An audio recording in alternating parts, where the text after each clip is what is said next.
l'œil d'Horus.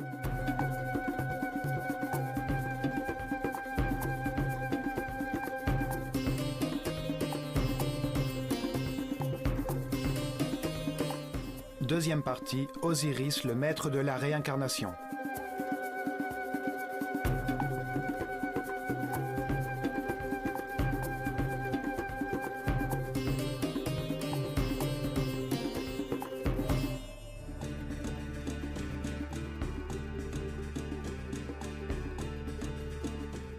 En Égypte existait une mystérieuse caste de prêtres bien organisés, dont le symbole était l'œil d'Horus.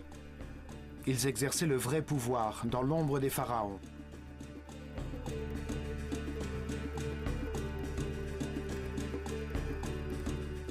Ils descendaient de prêtres qui avaient survécu au cycle précédent de l'humanité.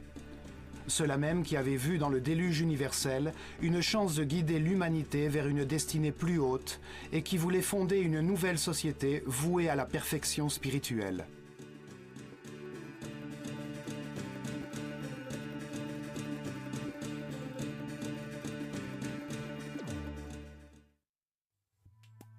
Ils élevèrent la civilisation égyptienne du néant, à partir de leurs temples et de leurs centres religieux.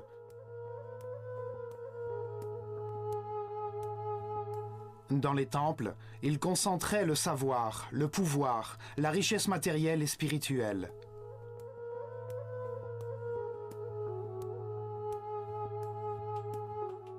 Chaque temple révélait une vérité différente. Le temple d'Osiris, à Abydos, révélait la réincarnation. Le temple de Komombo, la dualité. Le temple de Luxor, le corps humain. Le temple d'Hathor, à Dendera, la gestation. Le temple d'Isis, à Philae, le principe de féminité. Chaque temple développait le concept de processus d'élévation. Le temple d'Horus, à Edfou, révélait l'existence de l'illumination.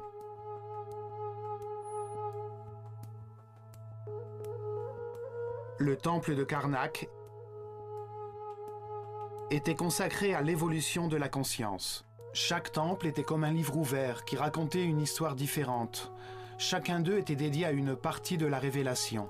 Les temples transmettaient leur savoir par le biais d'histoires simples, remplies de mythes et de personnages fantastiques.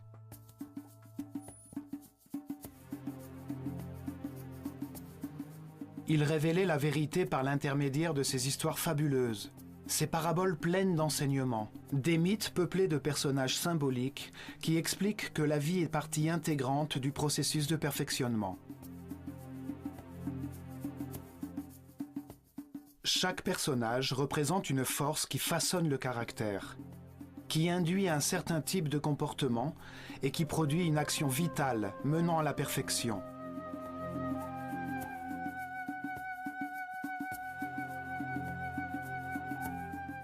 Les formes des personnages et des actions vitales qu'ils représentent témoignent de la grande sagesse des prêtres de l'œil d'Horus. Pour les choisir, ils étudient en profondeur les animaux et les insectes, jusqu'à ce qu'ils comprennent leur fonction vitale ainsi que son résultat.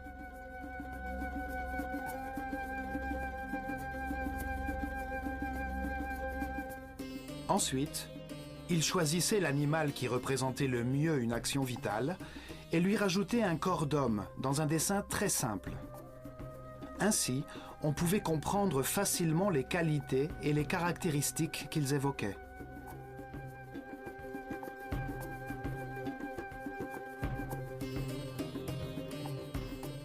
Un homme à tête de faucon est un être qui voit tout. Un oiseau qui vole évoque la liberté et la légèreté de l'esprit.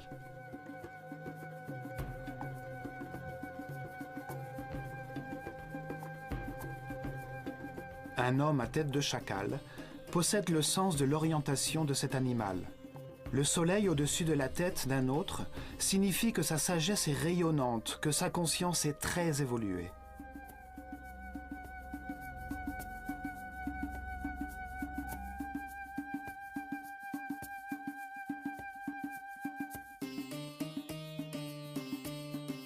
L'un de ces personnages symboliques s'appelait Osiris.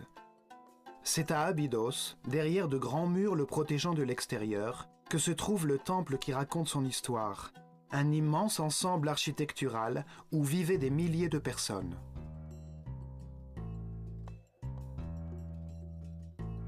Nous verrons dans ce programme ce que ce temple cachait. Abydos se situe à 140 km au nord de Thébas, la dernière capitale de l'Empire égyptien, son dernier centre religieux. Là, vers 1300 avant Jésus-Christ, le pharaon Séti Ier et son fils Ramsès II construisirent un temple dédié à la révélation de l'existence de la réincarnation.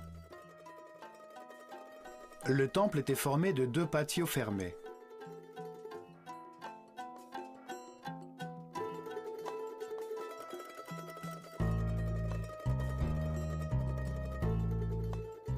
Deux énormes cours ornées de très hautes colonnes.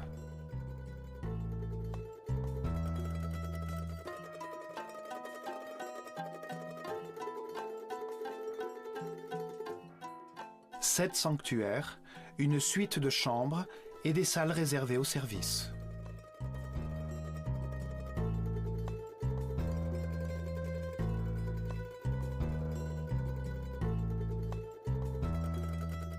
Osiris est le seigneur de la réincarnation.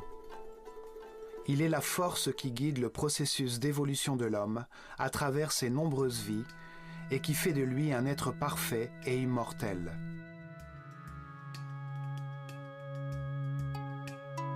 Dans ce temple, les prêtres de l'œil d'Horus enseignaient que la réincarnation est un processus d'évolution voulu par Dieu afin que l'homme puisse comprendre le sens de l'univers.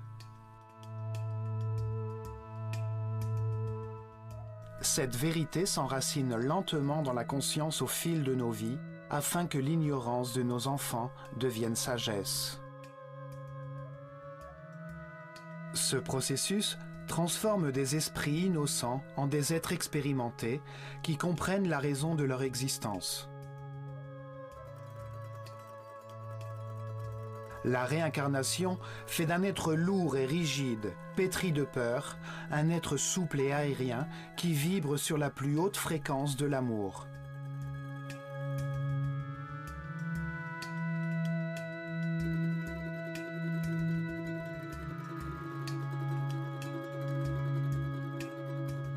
Petit à petit, la succession des vies permet à l'homme animal de devenir un être sage et respectueux qui est assez responsable pour maîtriser d'immenses pouvoirs, un surhomme.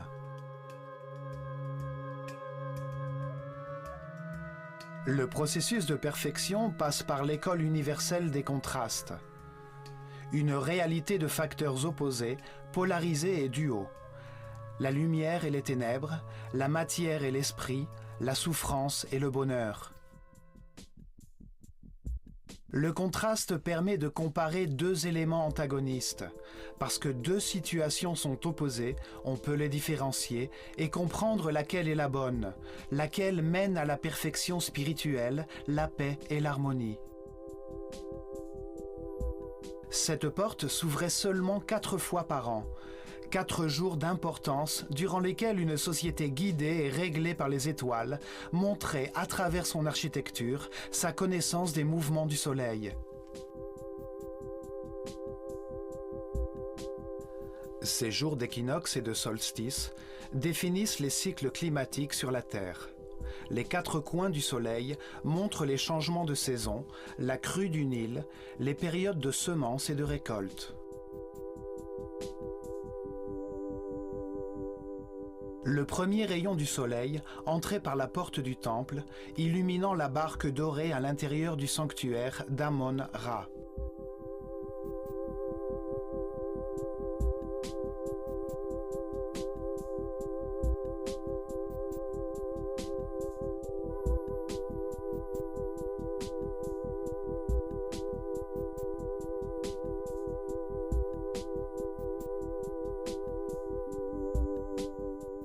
Ce vaisseau représente le voyage de la conscience sur Terre, le soleil dans le ciel, qui rythme les jours et les années dans un univers éternel.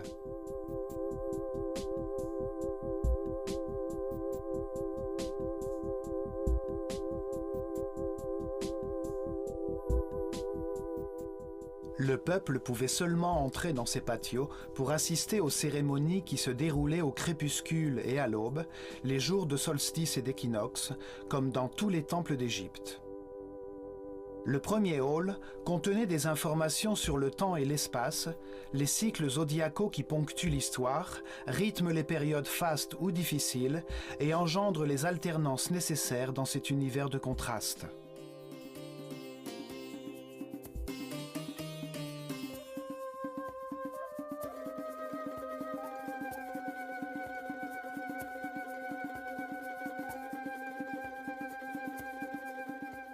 Dans ce monde cyclique, l'esprit se réincarne plusieurs fois dans différentes enveloppes charnelles qui lui permettent de vivre et de comprendre les valeurs qui structurent l'univers.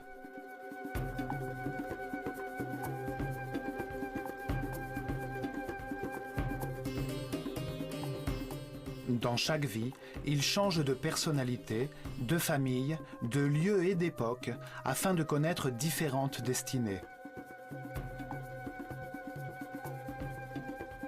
Cet esprit brillant peut décider de ses actes dans toutes les situations qu'il est amené à connaître et analyser les résultats de sa conduite. C'est ainsi qu'il évolue, en prenant des millions de décisions et en jaugeant les résultats qu'il obtient. Curieusement, une de leurs gravures présente des symboles très étranges qui attirent l'attention en raison de leur ressemblance avec des hélicoptères ou des objets volants. Des milliers d'histoires ont été inventées à leur sujet. Certains disent que dans ces gravures, les Égyptiens ont laissé des messages écrits à l'attention des hommes du futur.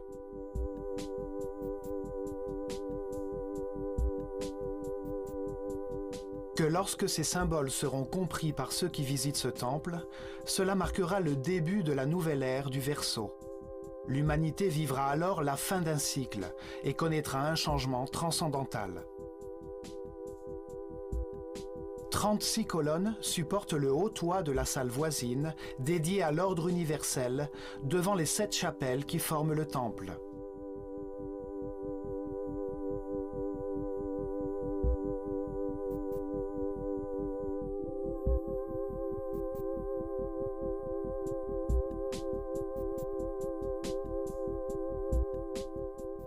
Dans l'une de ces pièces apparaît Isis, la sœur d'Osiris, qui fait naître la conscience d'un homme représenté sous les traits du pharaon Séti Ier, en possession du bâton de berger de l'humanité tout entière.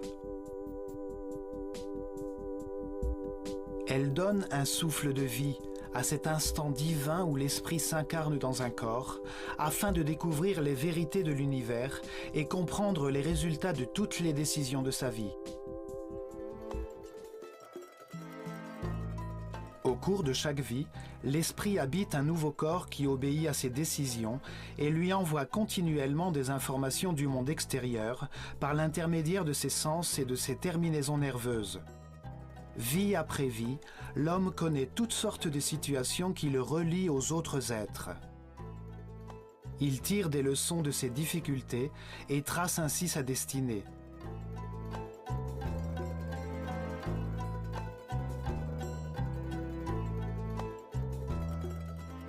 Petit à petit, la réincarnation rend l'homme plus tolérant. Il apprend à respecter les autres, à les accepter tels qu'ils sont, à s'adapter, car il comprend que tout le monde a une mission. Il évolue et il comprend que tout ce qu'il vit est utile à son apprentissage, qu'il possède tout ce dont il a besoin, que tout ce qui lui arrive est parfait, que les contrastes sont faits pour comprendre l'univers, et alors sa confiance en Dieu grandit.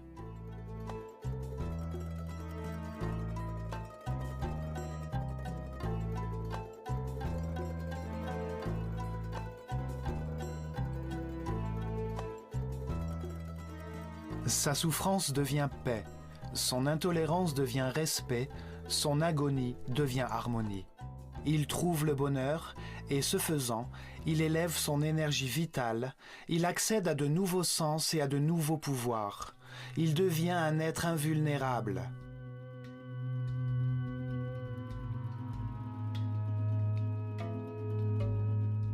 La réincarnation fait d'un homme mortel, borné par sa conscience temporelle, un être immortel doué d'une conscience atemporelle qui peut pénétrer et sortir de la matière par sa seule volonté.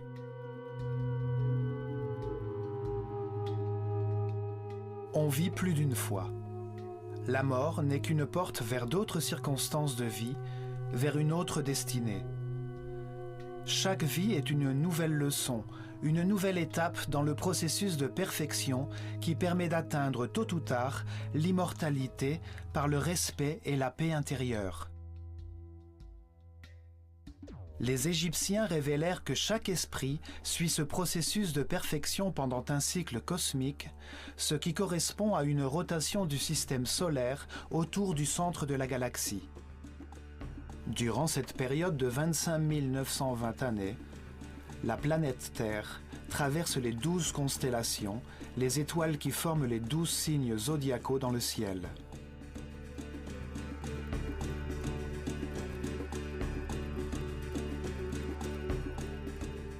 Ainsi, l'esprit peut recevoir les différentes énergies, les différentes forces des étoiles durant les 12 ères de 2160 ans chacune. 12 cycles qui génèrent des processus et des états différents.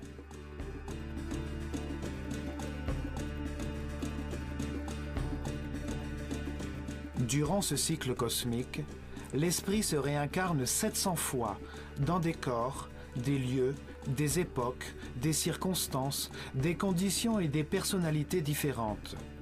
Au cours de ses vies, il s'élève du 1er au 7e niveau de conscience.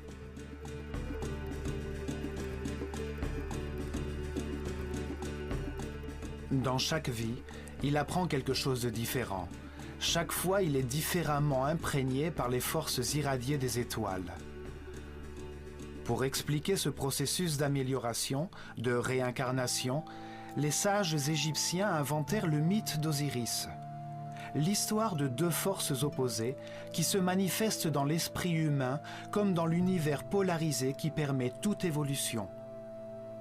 L'esprit humain, sous l'influence de la tension entre ces deux forces fondamentales, décide de sa conduite et de ses actes, et les résultats qu'il obtient sont une source d'apprentissage. La souffrance nous permet de comprendre le bonheur, l'angoisse nous permet de comprendre la sérénité.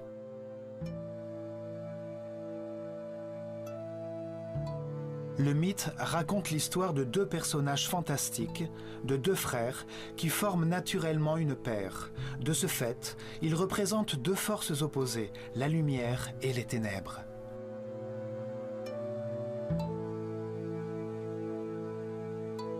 Osiris et Isis représentent la force de la lumière qui conduit l'homme vers la spiritualité, vers la perfection, qui l'amène à progresser sur le chemin de la conscience.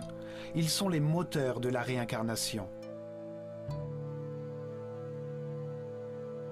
Seth et Nephthys représentent la force des ténèbres, qui ramène l'homme vers la matérialité, vers les plaisirs sensoriels, vers la densité de l'inconscience, vers l'immobilité de l'ignorance.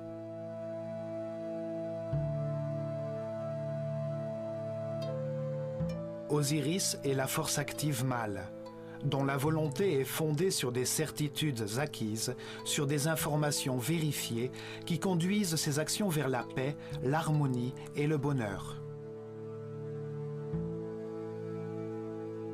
Symboliquement, Osiris est représenté par un homme enveloppé dans des bandages, l'esprit enveloppé par un corps. Il a une couronne blanche qui symbolise la conscience qui se forme dans son esprit, sertie de deux plumes, les deux pôles de l'univers, la dualité contradictoire qui nous permet de trouver la vérité par l'exercice de la comparaison.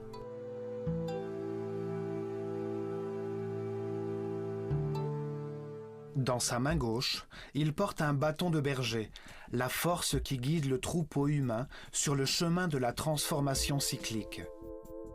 Dans sa main droite, il porte le fléau qui lui permet de séparer les bons des mauvais grains. Comme chaque décision, chaque récolte peut être mauvaise.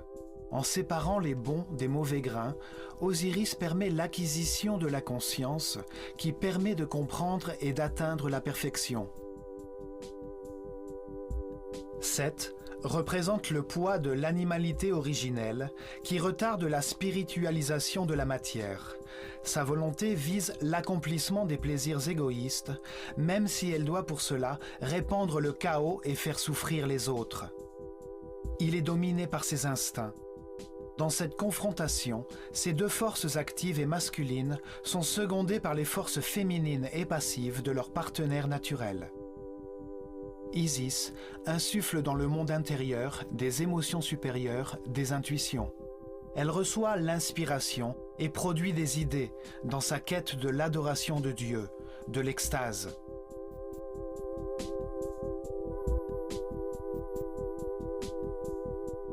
Nephthys ne perçoit que les sentiments et les désirs générés par son corps.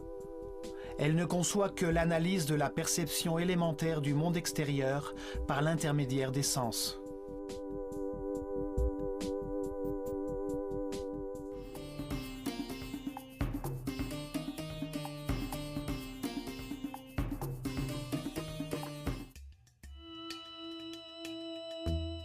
Au fond du salon de l'ordre universel se trouvent 7 sanctuaires qui constituent le centre du temple. Ils expliquent les phases de la Genèse, le commencement de la pensée humaine en accord avec les principes divins, les forces qui conduisent le processus d'amélioration. Le premier sanctuaire est dédié à Thoth et à la naissance du pharaon Séti Ier, qui représente la naissance de la conscience humaine dans l'univers.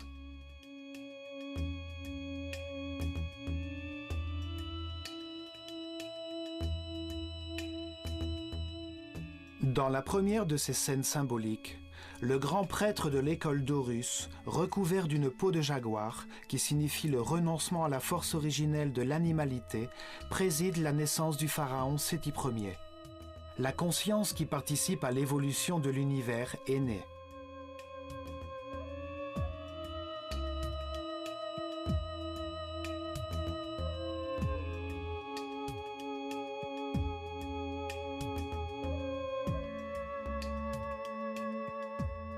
Thoth, un homme à la tête d'ibis, symbolise le verbe divin qui donne un nom à toute chose. Il représente le principe multiplicateur du Dieu unique qui, lorsqu'il donne un nom, crée une créature divine. Thoth porte le livre de la destinée où il inscrit les évolutions de chaque esprit, les noms et les formes, les différentes personnalités dans la chaîne de réincarnation qui le mène vers l'immortalité.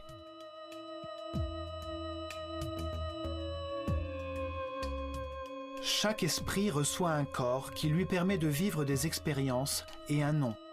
En l'occurrence, il s'agit de Séti Ier, une personnalité temporaire de Pharaon déterminée par le lieu et les circonstances dans lesquelles il connaîtra un destin temporaire avant de poursuivre son chemin d'apprentissage. Thoth écrit le nom dans son livre à l'intérieur d'une boucle que l'on appelle cartouche égyptienne. Chaque tour de cette boucle est noué à sa base et représente l'une des vies temporelles d'un esprit éternel. Le nom est la vibration du mot divin qui donne forme au corps et définit la personnalité temporaire dans laquelle l'esprit s'est incarné. Nous avons un nouveau nom dans chacune de nos vies. C'est la leçon du jour, la destinée qui définit les circonstances nécessaires afin que nous puissions apprendre de nos vies.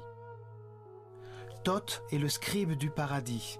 Il archive les leçons que l'esprit incarné apprendra dans le livre de sa destinée et au moment de sa mort ce qu'il a accompli. Puisqu'il est responsable des mots, il est l'inventeur du langage, de son écriture et de la matière intellectuelle qu'il contient, compare et analyse. Aux côtés de Thoth se trouve Séchat, avec sa couronne aux 7 pétales. 7 est le nombre du progrès. 7 est le nombre de niveaux de l'esprit humain.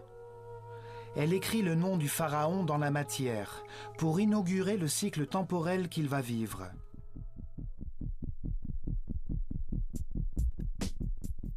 Une partie du mythe d'Osiris est appelée le procès du mort. Il se déroule au moment où l'esprit de l'homme mort arrive à Duat, un monde au-delà du monde physique, pour être confronté aux forces qui guident son esprit dans cet univers de contradictions qui constitue la vie terrestre. À Duat, il passe sa vie en revue. Il évalue ce qu'il a accompli et ce qu'il a compris sur l'univers. Ainsi, il élève le niveau de sa conscience atemporelle avant de se réincarner, avant de poursuivre son processus d'amélioration. Anubis, un homme à tête de chacal, guide l'esprit de l'homme mort dans ce monde immatériel. Le chacal est le symbole de la force directrice. Les Égyptiens, lorsqu'ils se perdaient dans le désert, retrouvaient le chemin de la civilisation en suivant les traces de ses pas.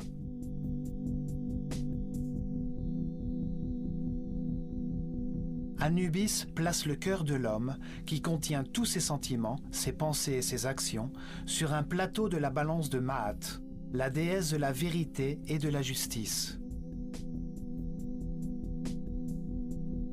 Pour lui faire contrepoids, sur l'autre plateau se trouve la plume de la vérité. Si son cœur est plus léger que la plume, c'est qu'il a appris les bonnes leçons. Il est reçu par Thoth, l'homme à la tête d'Ibis.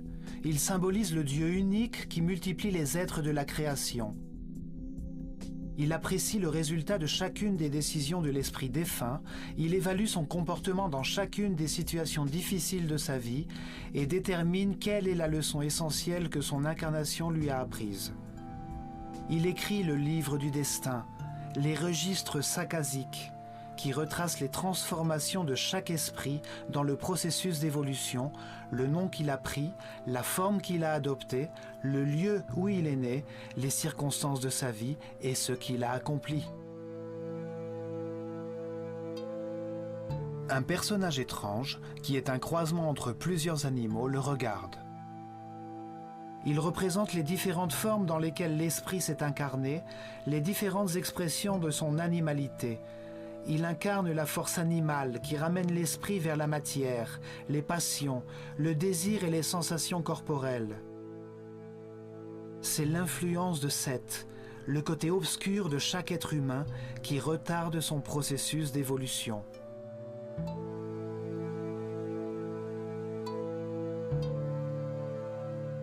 L'esprit retient dans son moi éternel les expériences de sa vie temporelle avant que Thoth ne lui assigne un nouveau destin.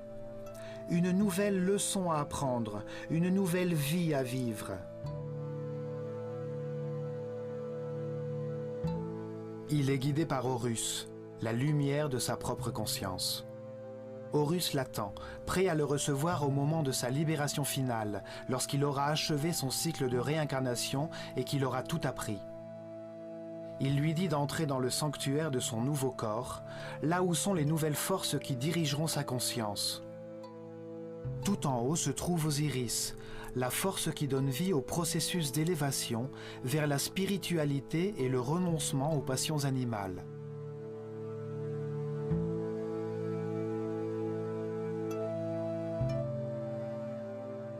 Il est accompagné par Isis et Nephthys, qui le relient aux sensations et aux émotions du corps qu'il habitera dans cette nouvelle vie, celui dans lequel il naîtra.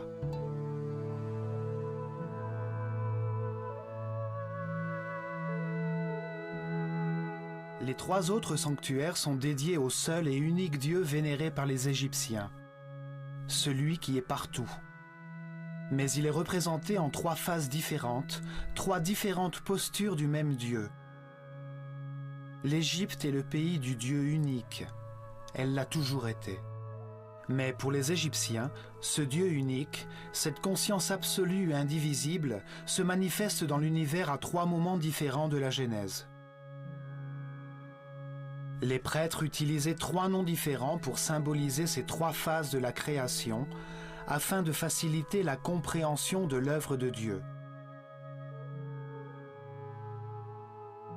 Dans la première phase de la création, avant la manifestation de l'univers, existait seulement le Dieu absolu, l'unité originelle qu'ils appelaient Atum-Ra. Les Égyptiens ne lui ont jamais donné de représentation physique, et dans les hiéroglyphes, il apparaît sous la forme d'un disque doré, un soleil symbolique, source de lumière. Le sanctuaire d'Atum-Ra est le premier des trois. Atum-Ra est le Dieu absolu qui ne s'est pas encore manifesté dans l'univers, l'unité, la substance homogène originelle, le chaos qui contient virtuellement tout, le néant, le grand principe, la profondeur des profondeurs. C'est l'esprit divin, éternel, immuable, qui sait tout et qui est partout. Le second sanctuaire est dédié au Ptah. Ptah est le nom de Dieu lorsqu'il manifeste sa volonté par la création et donne naissance à l'univers. Dans cette deuxième phase, Dieu met en mouvement sa volonté, son énergie divine, pour donner vie à l'univers et créer la matière. Le Dieu créateur de l'univers était appelé Ptah-Ra. Il est représenté dans les Écritures saintes par un homme enveloppé dans des bandages et qui tient un bâton formé de 3 symboles. L'Ankh, ou symbole de l'énergie vitale créatrice, qui se manifeste sous forme de vie dans les pulsations de notre système vasculaire et qui est la force divine source de toute vie. Le Was, qui représente l'artère principale. Il symbolise le canal par lequel l'énergie circule dans tout le corps. Il a également la forme d'un bâton, comme celui que les Égyptiens utilisaient dans les champs pour chasser les serpents. Il contrôle le courant vital, le serpent énergétique, le Kundalini, qui monte le long de la colonne vertébrale. Le Djed, quant à lui, symbolise l'essieu de la croissance et du développement de tout être vivant, l'épine dorsale qui structure tous les êtres et qui façonne leurs différents corps. Le bâton de Ptah a donc une forte dimension symbolique qui renvoie à l'idée de l'énergie génératrice de vie. Ptah indique par conséquent le moment où la volonté de Dieu se manifeste par l'intermédiaire d'une force qui le dépasse et qui condense toute sa substance originelle que nous appelons esprit. Ce mouvement engendre une force expansive contraire qui met l'univers en mouvement. Ces deux forces polaires opposées créent des moments d'équilibre qui laissent place au cosmos, aux planètes et à la nature. De nos jours, les scientifiques appellent ce moment le Big Bang. Ils appellent la force condensatrice la force centripète et le mouvement d'expansion qu'elle induit par réaction la force centrifuge. Depuis Einstein, il est admis que la matière est une forme d'énergie, une coagulation ou une condensation de lumière.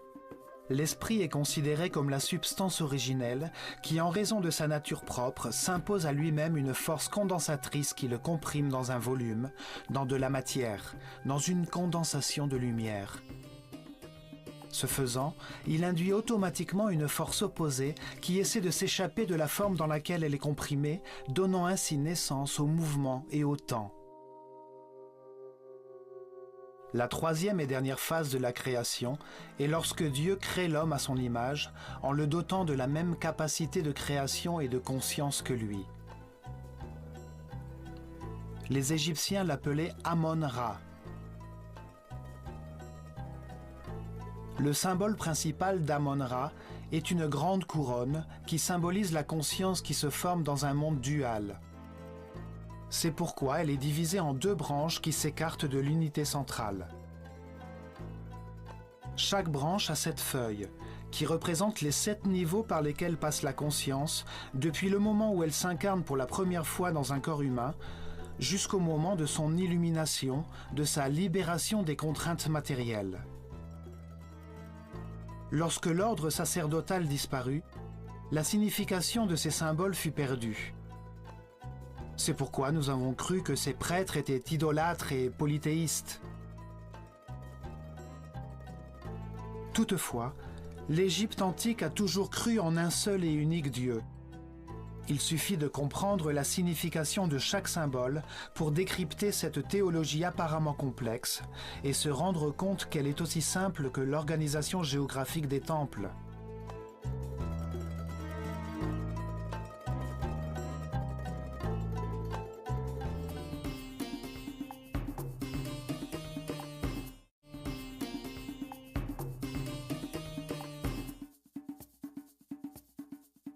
Dans le temple d'Osiris, à Abydos, le dieu unique des différentes phases de la création possède son propre sanctuaire.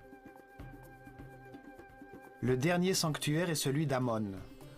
Il représente le moment où, au-dessus de l'univers, Dieu crée l'homme à son image, dans le but qu'il prenne conscience de lui-même. Le sanctuaire se trouve dans la chapelle centrale du temple, ce qui donne toute son importance au surgissement de la conscience dans l'univers.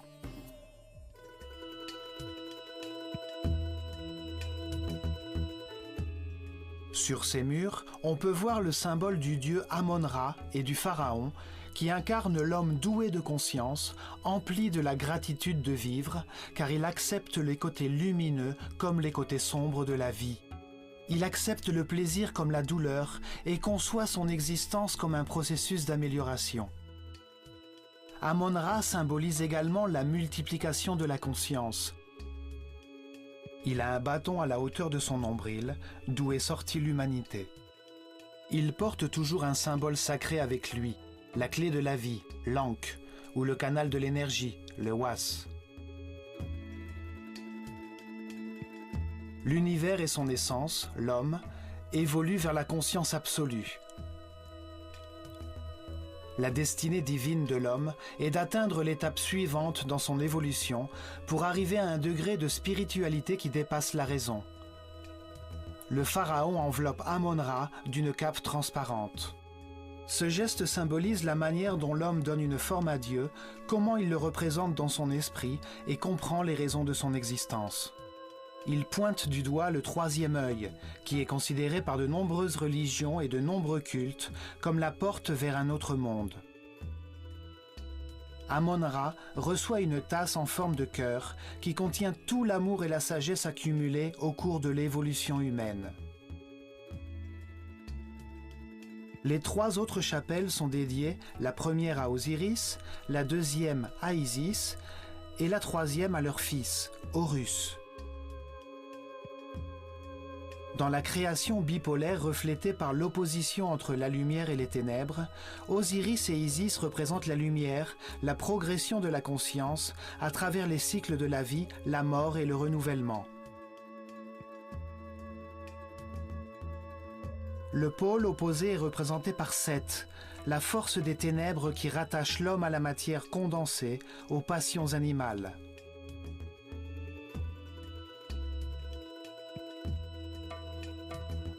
Horus est né lorsque la lumière a vaincu les ténèbres. Il est le fils d'Osiris et d'Isis. Il représente le moment où chaque être spiritualise la matière et laisse son animalité originelle derrière lui pour devenir un être sans limite, conscient de toutes les vies qu'il a vécues. Osiris apparaît sur les murs de son sanctuaire avec différentes couronnes symboliques sur sa tête qui représentent les différents moments du processus d'amélioration, ainsi que les différentes étapes et les différents états qui y correspondent. Ce processus d'évolution se déroule de deux manières en même temps. Il y a d'une part un processus visible d'évolution physique, par lequel une forme corporelle complexe est conservée et transmise par héritage.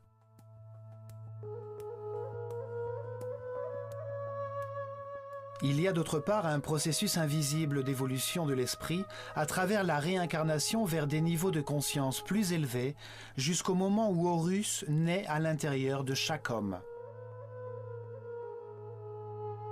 Par ce processus de transformation de soi, l'homme renonce à son animalité originelle qui n'est plus que le poids mort de sa subconscience corporelle. Alors la lumière de la conscience illumine tout ce qui existe. Dans le sanctuaire d'Isis, on expliquait aux disciples l'existence d'un principe féminin qui était source de lumière. Son nom signifiait trône.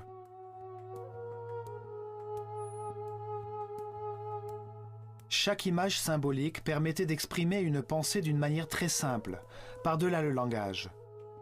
D'après la philosophie ésotérique, chaque symbole a 7 clés. Isis est symbolisée par une femme qui a un vautour au-dessus de sa tête, sur laquelle sont placées des cornes de vache entourant un disque d'or. Osiris et Isis représentent deux forces jumelles qui permettent l'évolution de la conscience par la spiritualisation de la matière. Dans leur histoire mythique, ils sont à la fois frères et sœurs et mari et femme.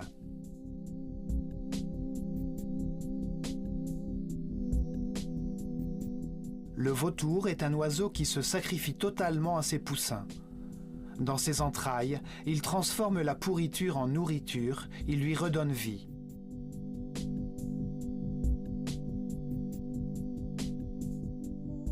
La vache évoque la nutrition.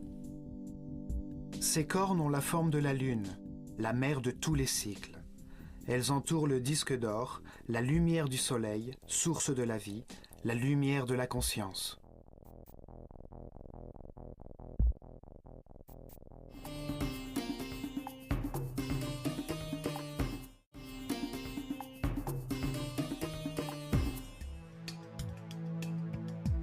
Selon le mythe, Osiris et Isis auraient dirigé l'Égypte.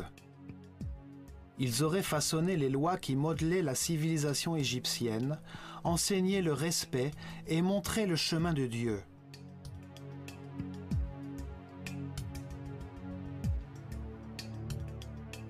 Après avoir accompli cela, Osiris se met à la recherche de nouvelles vérités et part en voyage en laissant le royaume, symbole de l'esprit, dans les mains d'Isis, sa femme et sœur.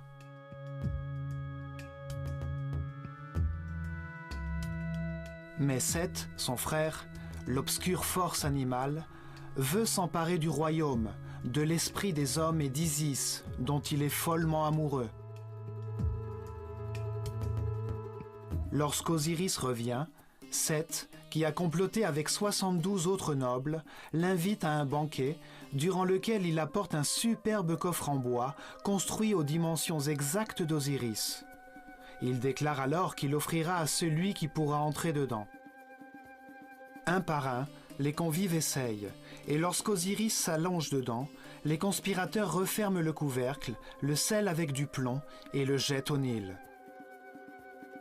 Seth, qui représente le côté animal et passionné de chaque être, prend le contrôle de l'esprit humain et le cantonne aux sensations du corps et à ses désirs.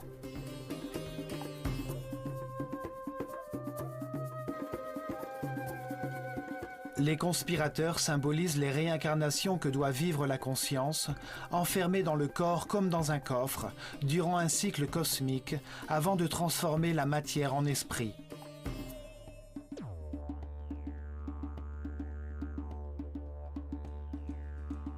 « 72 ans est le temps que met la Terre pour faire un degré de chacun des 30 arcs que forme chaque constellation de la voûte céleste. Les 12 aires zodiacales, les 12 constellations, occupent les 360 degrés du ciel. La grande rotation du système solaire, appelée le cycle cosmique, s'effectue en 25 920 ans.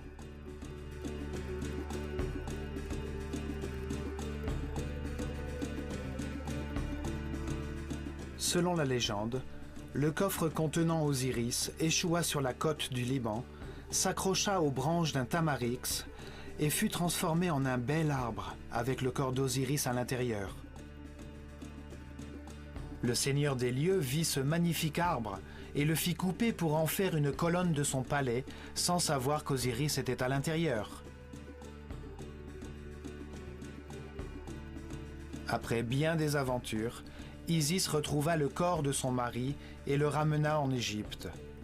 Mais lorsque Seth s'en aperçut, il décida de couper le corps d'Osiris en 14 morceaux et les répandit dans tout le pays.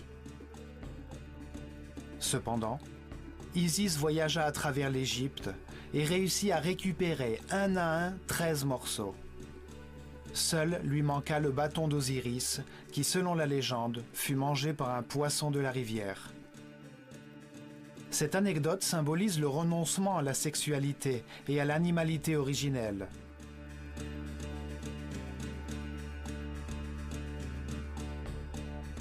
Isis, avec l'aide de Thoth, réunit les morceaux du corps d'Osiris et communie spirituellement avec son mari. Elle s'imprègne de son odeur et tombe enceinte d'Horus.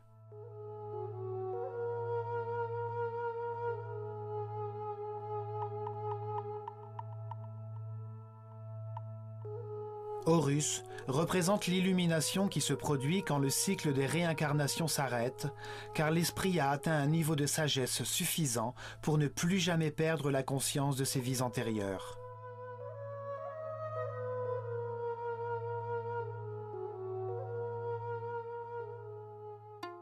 Cette histoire est une parabole de l'évolution, du processus de l'esprit humain depuis sa première incarnation corporelle jusqu'au moment où, après de nombreuses vies, guidé par ses émotions supérieures, son inspiration et son intuition, il reçoit pour toujours l'illumination et la sagesse.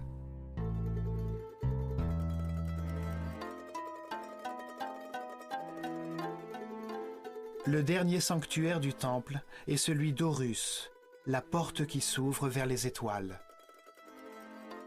Horus représente le moment de la résurrection, de l'illumination et de l'immortalité. La fin des contraintes matérielles. Le moment à partir duquel l'homme a éternellement conscience de toutes les vies qu'il a vécues. Les Égyptiens nous révèlent que l'esprit humain, après de nombreuses vies, atteint un niveau de sagesse qui lui permet de comprendre la raison de son existence et le rend apte à connaître les forces fondamentales de l'univers. Cette compréhension, qui résulte des expériences de plusieurs vies, conduit l'homme vers l'harmonie. Arrivé à ce point de son évolution, il peut se libérer du cycle des réincarnations et des contingences de la matière. À cet instant, il respecte tout ce qui existe. Il accepte que tout ce qui arrive dans ce monde est parfait et il demeure en paix et en harmonie. Il possède alors une grande quantité d'énergie vitale et il décide avec toute sa volonté de vouer son existence à la découverte de Dieu. Si, lorsqu'il atteint ce niveau, il décide de s'efforcer à atteindre la perfection, alors il ouvre la porte du chemin d'Horus, vers la transformation ultime qui met un terme au cycle des réincarnations. Horus représente le triomphe de la lumière sur les ténèbres, le contrôle sur l'animalité originelle, la fin des contraintes matérielles. L'ultime passage de l'ignorance à la sagesse, la porte dimensionnelle qui permet de s'élever dans la hiérarchie de l'univers.